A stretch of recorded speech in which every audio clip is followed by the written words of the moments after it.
ঢাকা ১৬ আসনে নির্বাচিত সংসদ সদস্য নির্বাচনের পর থেকে আমি লক্ষ্য করছি যে আমি যেখানেই যাচ্ছি আমার প্রতিপক্ষ দল বা পরাজিত প্রার্থীর পক্ষ থেকে বিভিন্নভাবে বাধা সৃষ্টি করা হচ্ছে। আমি মসজিদে গেলেও সেখানে বাধা দেওয়া হয়, বাইরে যে কোনো কর্মসূচিতে গেলেও বাধা দেওয়া হয়। আমি জনগণের দ্বারা নির্বাচিত, নির্বাচনের পর থেকে আমি বিভিন্ন এলাকায় নির্বাচনের পূর্বের মতোই অনেকটা গণসংযোগ করে তাদেরকে ধন্যবাদ জানাচ্ছি এবং তাদের কাছ থেকে আমার দায়িত্ব পালনের সহযোগিতা চাচ্ছি, কিন্তু প্রত্যেকখানে বাধার সম্মুখীন হচ্ছি। আজকে আমি আমার নিয়মিত কর্মসূচির অংশ হিসাবে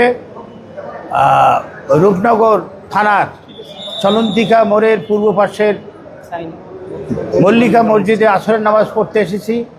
এখানে আসরের নামাজ শেষে উঠে আমি মুসলিমদেরকে সালাম দেওয়ার সঙ্গে সঙ্গে বাধা দেওয়া হয় আমাকে কথা বলার জন্য, এবং মসজিদের ভিতরে একটা ভয়ানক উত্তেজনা সৃষ্টি করা হয়। এক পর্যায়ে মনে হলো তারা পূর্ব প্রস্তুতি নিয়ে এখানে এসছে এবং তারা আমাকে বাধা দেওয়াই তাদের উদ্দেশ্য। তারা কিছুতেই আমাকে কথা বলতে দেবে না। আমি এখনও মসজিদের মধ্যে আছি। অনেক বাকবিতণ্ডার পর তারা আমার সঙ্গী সাথী যারা এসেছিল তাদেরকে অনেকে মারধর করেছে, অনেককে আহত করেছে। আমার সঙ্গে যে ক্যামেরাম্যান তার কাছ থেকে ক্যামেরা ছিনিয়ে নিয়েছে, একাধিক মোবাইল তাদের হাত থেকে কেড়ে নিয়েছে। আমি বুঝলাম না একটি গণতান্ত্রিক সমাজে এটা কী ধরনের আচরণ। আমি নির্বাচিত সংসদ সদস্য, আমি তো জনগণের কাছে যাবই। আমি জনগণের কাছে যাব, তাদের ভালো মন্দ শুনব। আমরা চাঁদাবাজির বিরুদ্ধে কঠোর অবস্থান গ্রহণ করায় আমরা ময়লার টাকা নিয়ে যে এখানে লুটতরাজ হচ্ছে, ময়লার টাকা মানুষের কাছ থেকে নেওয়া হয় ১০০ টাকা, ১২০ টাকা, ১৫০ টাকা, কিন্তু ময়লা যারা পরিবহন করে তাদেরকে দেওয়া হয় মাত্র ৪০ টাকা। অবশিষ্ট টাকাগুলো স্থানীয় নেতৃবৃন্দ ভোগ করে। এইসব বিষয়ে নিয়ে পদক্ষেপ গ্রহণ করার পর থেকে তারা অনেকটা পাগলা কুকুরের মতো আমার উপরে হামলে পড়ছে। আমি এটার প্রতিকার চাই।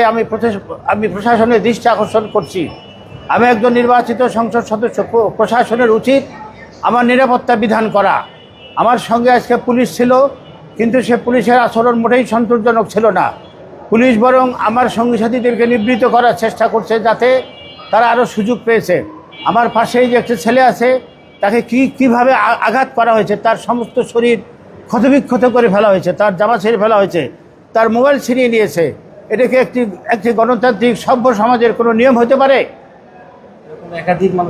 এরকম একাধিক মানুষকে মারছে। আপনারা এখন শুনতে পারেন তাদের মুখ থেকে কথা। আমার সঙ্গী যে ক্যামেরাম্যান তার হাত থেকে ক্যামেরা ছিনিয়ে নিয়েছে, তার ঘড়ি নিয়েছে, তার মোবাইল নিয়েছে, তাকেও মারধর করেছে। এটা তো কখনো হইতে পারে না। আমি